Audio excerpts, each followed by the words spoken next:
Vous êtes ancien bâtonnier de Paris, aujourd'hui avocat de Vital Kamerhe. Quelle est l'utilité ou l'importance en plein procès de la saisine du tribunal de Genève sur la détention irrégulière de Vital Kamerhe? Nous considérons que la procédure actuellement menée contre Vital Kamerhe ne respecte pas les règles internationales de ce qu'on appelle un procès équitable. Et par conséquent, nous avons décidé de saisir une instance internationale pour qu'il y ait un œil extérieur et au plus haut pour examiner cette procédure et en dénoncer les dysfonctionnements, en particulier concernant les libertés publiques, c'est-à-dire la détention arbitraire de Monsieur Vital Kamerhe. Bien sûr, les Nations Unies, dans le cadre de cette saisine, vont rendre une décision qui n'aura pas force contraignante contre la RDC si nous obtenons satisfaction. Mais la décision qui sera rendue sera suffisamment symbolique pour mettre à l'index la RDC face à l'opinion publique internationale des juristes et aussi des bailleurs de fonds, et c'est la raison pour laquelle nous en appelons aux Nations Unies. Vous savez, on a utilisé cette procédure dans l'affaire de Karim Wade, et c'est après que nous avons fait condamner le Sénégal pour détention arbitraire par le groupe de travail de l'ONU que Karim Wade a été sorti de prison. En effet, le Sénégal ne pouvait supporter cette situation d'être mis au banc de la communauté internationale des juristes. C'était quelque chose qui, en termes d'honneur international, était insupportable. Et pour la RDC, qui est un grand pays, nous pensons que cela devrait aussi les amener à retrouver le chemin droit du droit. En quoi la détention de Vital Kamerhe est irrégulière? Eh bien, Vital Kamerhe a été conduit en prison le 8 avril dernier sans qu'en aucune façon, aucune procédure préalable ne soit mise en place.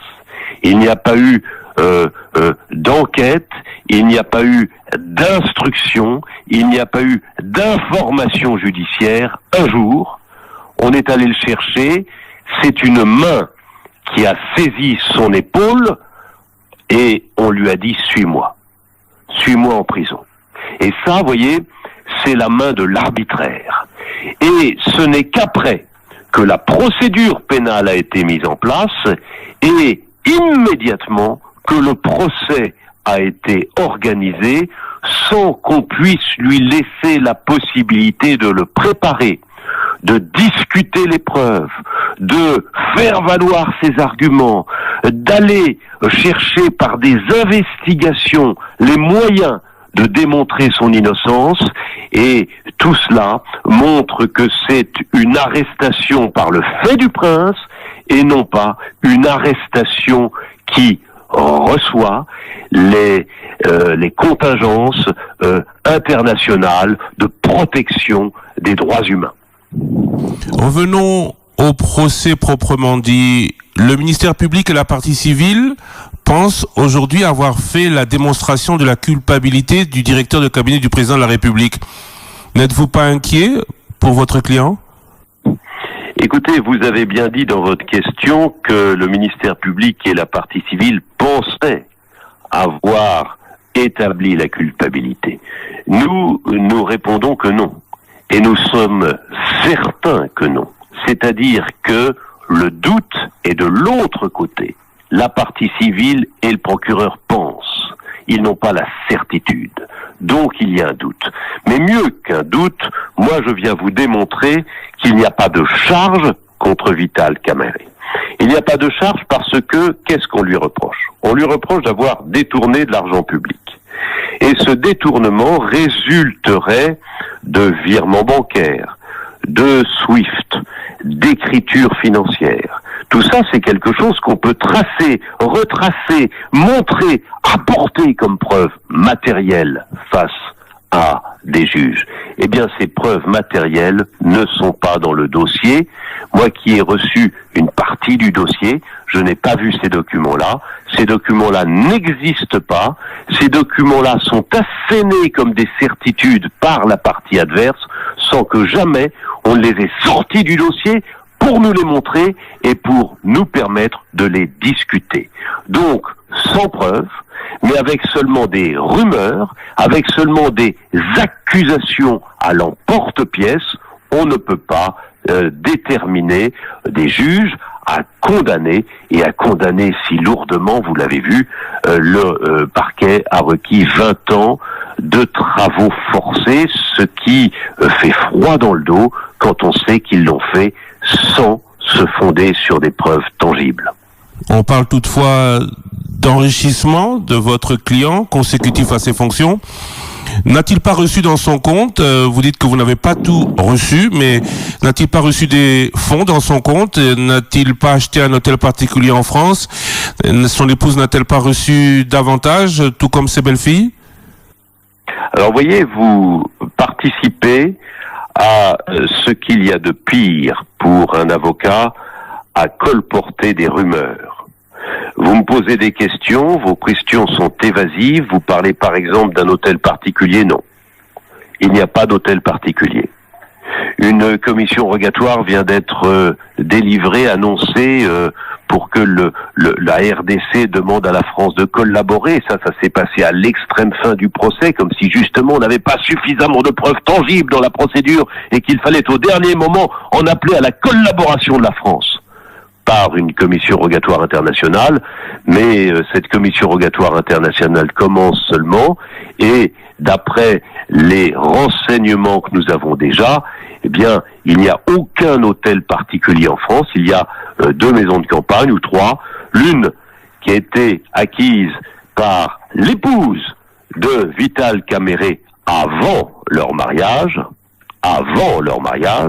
et l'autre qui a été acquise par lui-même, mais par le biais d'un crédit immobilier, ce qui prouve bien qu'il n'était pas, il n'était pas détenteur de fonds suffisamment importants pour acheter un bien immobilier en France, même si c'est pas à Paris, c'est un bien immobilier, donc il coûte moins cher s'il était à Paris, mais c'est un bien immobilier quand même, et il a eu recours à un emprunt immobilier. Vous voyez, des rumeurs viennent dire il est riche, des rumeurs viennent dire il a acquis des biens, et la certitude c'est oui, ce bien a été acquis mais par sa femme avant leur mariage, oui, cet autre bien a été acquis mais via un emprunt immobilier.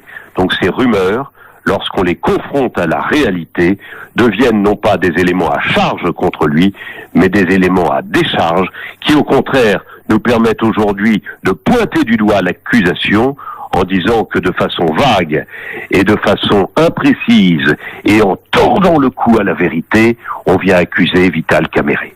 Je ne colporte pas des rumeurs, je vous apporte les faits tels que décrits par l'accusation. Alors, du coup, j'ai une autre question. Y a-t-il vraiment nécessité pour le magistrat de démonstration de corréité entre lui et ses co-accusés pour établir sa culpabilité? Alors permettez-moi, je reviens à ce que vous venez de dire. Vous apportez des faits, effectivement, vous apportez des faits tels qu'ils ressortent des débats. Et cette histoire de maison en France, elle n'est pas dans le dossier. Elle n'a pas été débattue dans le cadre de ce qu'on appelle l'instruction à l'audience au fil des 5 audiences, des 5 journées d'audience. Elle a juste été assénée par l'avocat de la partie civile à l'extrême fin du procès pendant sa plaidoirie de partie civile. Et pouf, c'était un élément nouveau que l'avocat ressort, ou plutôt sort, ou exhibe. Mais d'où? Non pas de la procédure, puisque ce n'a pas été discuté pendant les 5 jours d'audience. Il ressort d'on ne sait tout. D'on ne sait tout. Et il accuse sur des maisons qu'il aurait en France, parce que il comprend bien, l'avocat de l'accusation en réalité, qu'il n'y a pas suffisamment d'éléments contre Vital Caméré, alors il en rajoute, et il en appelle à la France, et c'est pas dans le dossier, et pourtant, il vient plaider ça pour entraîner la conviction des juges sur une éventuelle condamnation à 20 années de travaux forcés. Je reviens à ma question, y a-t-il vraiment nécessité pour le magistrat de démonstration de corréité? Comment doit-on au pénal, selon vous, établir la culpabilité? Au pénal, il y a des règles très simples. La procédure, vous savez, depuis le procès de Socrate, depuis le procès du Christ, c'est toujours la même chose. Soit on est dans un procès politique et on peut dire tout et n'importe quoi. Soit on est dans un procès financier et on doit prouver des choses. Ici, il faudrait que l'accusation prouve que Vital Caméré a reçu de l'argent ou aurait pu donner des instructions pour que de l'argent fût détourné. Pour ça, il faut deux choses. Il faut d'abord sa décision. Une décision, mais il n'est pas ordonnateur de la dépense. C'est d'autres autorités qui peuvent ordonner la dépense. Est-ce qu'il leur a donné ordre? Et deuxième chose, et pour ça il faudrait des écrits quand ça porte sur des sommes de cette nature-là. On les a pas. Et la deuxième chose, est-ce que l'argent est arrivé sur ses comptes? Et on l'a pas. Alors, un crime sans cadavre n'est pas un crime. Et comment peut-on ici imaginer dans une matière où on trace les choses? L'argent, ça se trace. Comment peut-on imaginer que dans une affaire financière où on doit tracer l'argent, on puisse condamner quelqu'un sans qu'on a démontré, retrouvé, montré cette trace de l'argent qui est passé d'un compte à un autre? Maître Olivier Sur, merci de nous avoir accordé cette interview. Si Vital Caméré est condamné, quelle sera la suite? Alors, je veux d'abord dire un mot concernant humainement cet homme qui est dans une prison où la situation sanitaire est désespérante. Mais ce mot, je le dis non pas seulement le concernant lui, mais concernant aussi tous ses compagnons d'infortune. La prison, elle a été construite à la fin de l'ère coloniale pour recevoir entre 1200 et 1500 détenus. Aujourd'hui, ils sont plus de 10 000. Plus de 10 000. Et lui qui a la chance, entre guillemets, d'être dans un quartier VIP et dans une cellule où ils sont 10. 10 dans la même cellule. Lui a la chance d'être nourri par sa famille, ses proches. D'autres n'ont pas cette chance-là. On les appelle les avariés parce qu'ils mourissent et parce qu'ils meurent avariés de l'intérieur. Cette situation carcérale est terrible. Et à travers de ce procès qui est extrêmement médiatisé, je veux le dire concernant tous les détenus. Tous les détenus ici, à Kinshasa, mais d'autres ailleurs en Afrique, et chez nous en France, on n'a aucune leçon à donner de ce point de vue-là. Alors, il y a un problème humanitaire. Il y a un problème, on l'a dit, de procédure, de preuve. Il y a un problème plus dramatique encore, peut-être, parce qu'il faut penser aux hommes et aux femmes. Ce juge qui est mort, au milieu de l'audience, et qui pourtant était en train de faire un travail dont on se disait qu'il était au mieux de ce qu'un magistrat pouvait faire. Et nous avions confiance en lui. Et je continue à dire que nous avons confiance en nos juges. Et que nous attendons la décision de samedi en disant que si les juges sont courageux, ils rendront une décision courageuse de justice impartiale.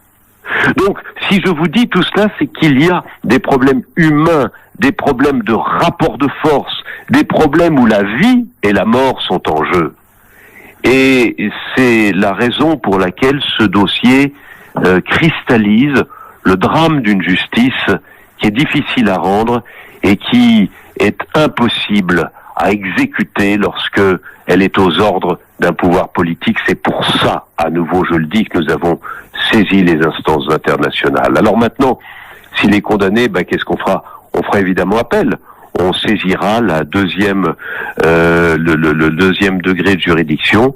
Et puis là, j'espère que le Covid ayant reflué, je pourrai moi-même aller aux côtés de mes confrères, participer épaule contre épaule avec eux, dans cette même solidarité du barreau, à une défense très difficile, et je le dis encore courageuse, qui devrait nous permettre de finir par obtenir satisfaction pour un homme qui est accusé injustement, qui serait jugé sans preuve et qui ne mérite pas ça de la part d'un grand pays comme la RDC, qui devrait être un grand pays de droit. Nous faisons partie d'une même culture. Je le disais tout à l'heure, nous n'avons de compte à rendre à personne, et la France aussi doit être stigmatisée pour certaines choses, en particulier pour les situations de nos détenus, mais cette même culture juridique doit triompher ici et ailleurs, et doit triompher pour Vital Kéméré.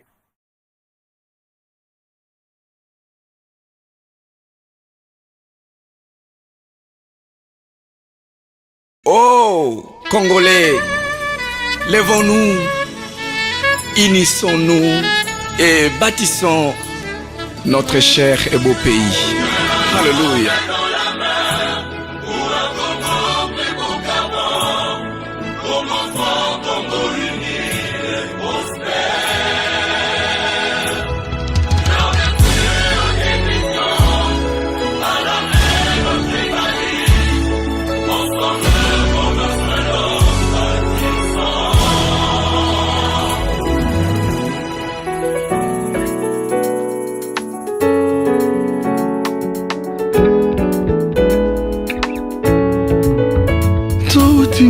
Kabayama tokatisa bambonge bibale tala nzambe atelemi po asala tokanga ekuke na satan yodesi tozalaki loko makasi mpona bomoko tozalaka nango awa tokomi oboma bondeko bendela kongo nde ezokweya soboilelo oyo monguna kota apanza fondation totonga elongo kongo ya lelo esengilisanga topesa na maboko totonga elongo.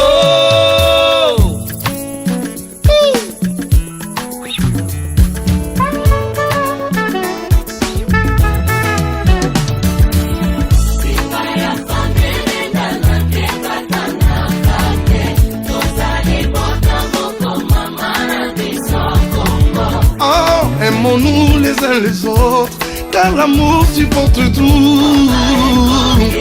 Yeah, yeah.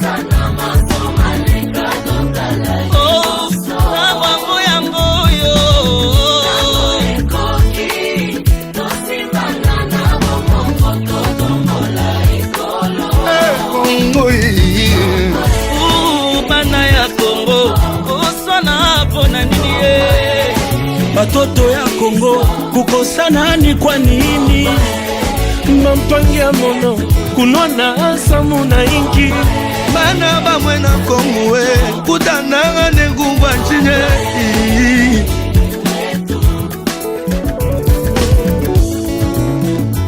Congo ye Congo ye Congo ye Mokananga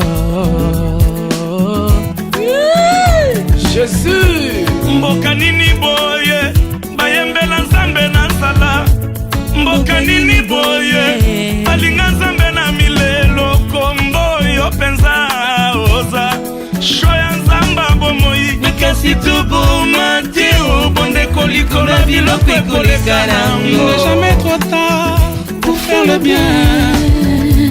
Pour la Congo yangana yo nanesilite oh. Dans l'unité et l'amour elongo totonga Congo. Sangisa sangisa moyakani to sangisa mayele pour l'avenir et le développement du Congo. Congo moluba muswahili na mungala totonga bolingo bolingo ebendaka kimia. It is a time of reconciliation. It is a time of unity. Together we're stronger, better, greater Congo. Aimons-nous les uns les autres, car l'amour se porte tout.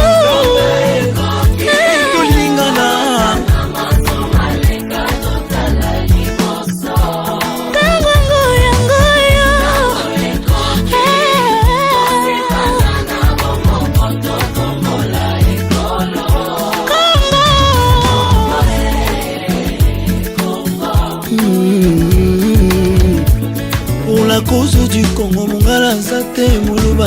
Mukongo Moswahili te, biso nyonso bakongole. Na libota bana nyonso bazalaka elongi moko te, kasi batikali bana tata moko. L'air n'est pas la division ya nanga eka tosima na mula mitango ya bokonzi ebomaki bomoko na biso te o. Ngai komoluba e na bala yo mwasi ya bandundu e, bongo bana tobwaka bango wabio tribalisme totika e. Tango tozofinga nawa bango na bazosepela o. Kongo yo ngai nasenga na nzambe te o. Ei Kongo yo ya makila na ngai ya nzoto totikelaki biso bolingo tolinga na bana Kongo. Ata beno kuna na diaspora beno mefukana RDC ya ngolo ya kele bwana na beto betu mezolana betu mefukana betu mezolana awe tuneva Kongo iyobe. Tusaidie tujenge nchi yetu kwa umoja na mapendo. Longi chokoto ya sheke pongale oye tokimane aile. Kongo wetu mwipa Kongo mulengele ni bulenga bwa Kongo usomba mungu kwa bisamba yoyoyo. Matati na mapata po basala kina bomoko.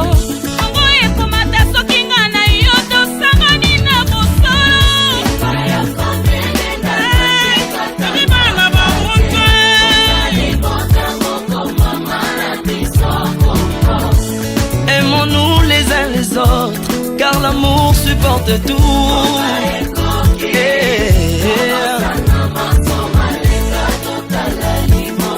Tamango yango yo.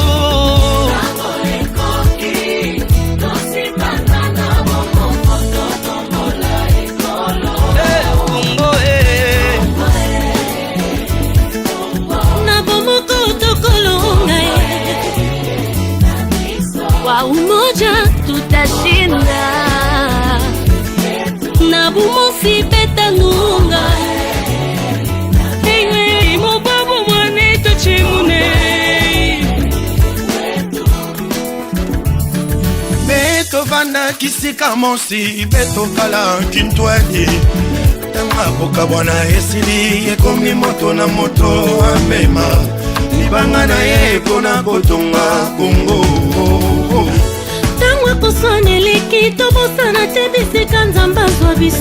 Après ce chemin parcouru, tout est maël longo tokende liboso. Kosala nyonso ekabola kibiso yakande kototonga moka Kongo. Le Congo d'aujourd'hui n'est pas un Congo de la haine, encore moins du tribalisme. Ilongolo yaga totonge Kongo. Papa bana mama boyaga totonge Kongo. Toboiko kabwana biso tolingi bomoko totonga Kongo. Mwaka wena bwa kusukula kwisei tudisanisha iwe bena Kongo bwa tibaka iwe. Mettons fin au tribalisme. On a besoin de la paix, pas d'un cataclysme. Il faut qu'on arrête de nous éparpiller. Focalisons-nous sur le lien du Congo qui a vacillé. Pendant longtemps on a roupillé. Réveillons-nous pour payer le prix de la réconciliation, pour que la nation sorte du joug de la résiliation. Le Congo est béni, béni par le Dieu qui nous a unis, restant unis par son amour infini.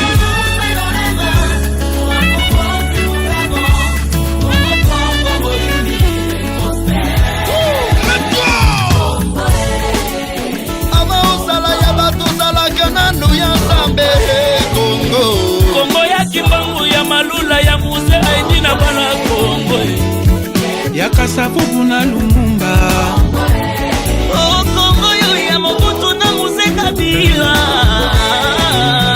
Kongo ya Raisa na Fachi. Kongo ya Kizenga Kamere Kyungu wa Mwanza. Ya Mumaniga Bena Jizegajiwani.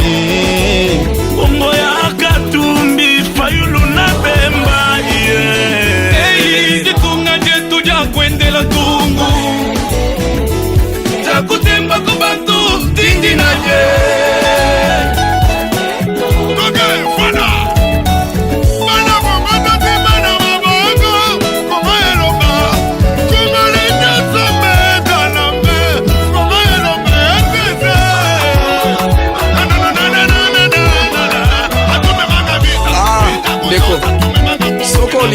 embango mbango na vie kende yo moko kasi soki olingi okende mosika